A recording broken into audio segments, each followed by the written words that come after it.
তুমি কে আমি কে, রাজাকার রাজাকার, তোমার বাবা আমার বাবা রাজাকার রাজাকার। তার মানে তারা নিজেদেরকেই রাজাকার হিসেবে পরিচয় দিল। আমি তো তাদের রাজাকার বলিনি। তারা নিজেরাই স্লোগান দিয়ে নিজেদেরকে রাজাকার হিসেবে পরিচিত করলো সকলের কাছে। এবং এটাই প্রতিবাদ প্রত্যেক শ্রেণী পেশার মানুষ কিন্তু করেছিল, সকলেই। হ্যাঁ, আমাদের ছাত্রলীগ থেকে শুরু করে, যুবলীগ থেকে শুরু করে অন্যান্য সংগঠন, প্রগতিশীল সংগঠন সকলে কিন্তু এর প্রতিবাদ করেছে। এমন কোনো সেকশনের মানুষ নাই যেটা প্রতিবাদ না করেছে। তখন তারা তাদের স্লোগান পরিবর্তন করলো। কি স্লোগান?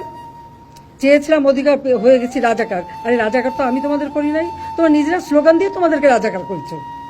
তোমরা স্লোগান দিয়েই তোমাদের পরিচয় দিয়েছো। তোমরা শুধু না, তোমরা রাজাকার, তোমার বাবা রাজাকার, এটা তো তোমরাই করেছো। এটা কোন ধরনের কথা? একটা মানলে আরেকটা, আরেকটা মানলে আরেকটা।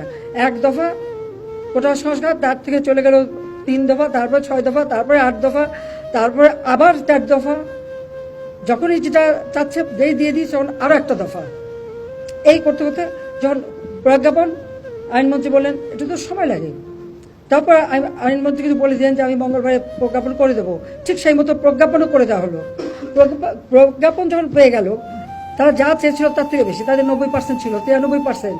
আর মুক্তিযোদ্ধা ছেলে মেয়ে সন্তান লেখা হলো। তো মুক্তিযোদ্ধার সন্তানদের তো এখন আর ওই বয়স নাই যে 30 বছরের কেউ না, যে তারা এখন চাকরি পাবে। তার মানে ওই যে 5% সেটাও তারা পেয়ে গেল, তাতেও তারা তৃপ্ত না। তখন আবার আসলো সে 8 দফা থেকে 4 দফা আনতে হবে।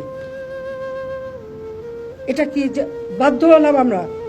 যখন চারিদিকে এভাবে আগুন, এই টেলিভিশনে যখন আগুন লাগলো, এখানে হাজার হাজার লোকের টেলিভিশন আক্রমণ করছে।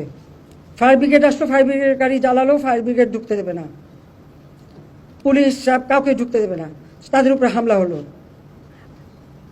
আগুন দাও দাও করে জ্বলছে, তখন আমি হেলিকপ্টারে করে পানি দিলাম যে অন্তত এইভাবে পুড়ে যাচ্ছে, সব হেলিকপ্টার থেকে পানি ছাড়ো। কারণ আমরা এরকম অগ্নি নিবারণের জন্য অনেক জায়গায়, এবং যে সমস্ত বিল্ডিংয়ে আগুন দিয়েছিল, অনেকে ছাদে যে হাহাকার করছিল, আমরা হেলিকপ্টার দিয়ে তাদেরকে উদ্ধার করেছি। সেই নারায়ণগঞ্জে কাঁচপুর থেকে নিয়ে শুরু করে বিভিন্ন জায়গায় হেলিকপ্টার দিয়ে দিয়ে কিন্তু আমরা মানুষকে উদ্ধার করে তাদের যান বাঁচিয়েছি। আর আমি এখানেও চেষ্টা করেছিলাম যে বেশি করে পানির ছিটা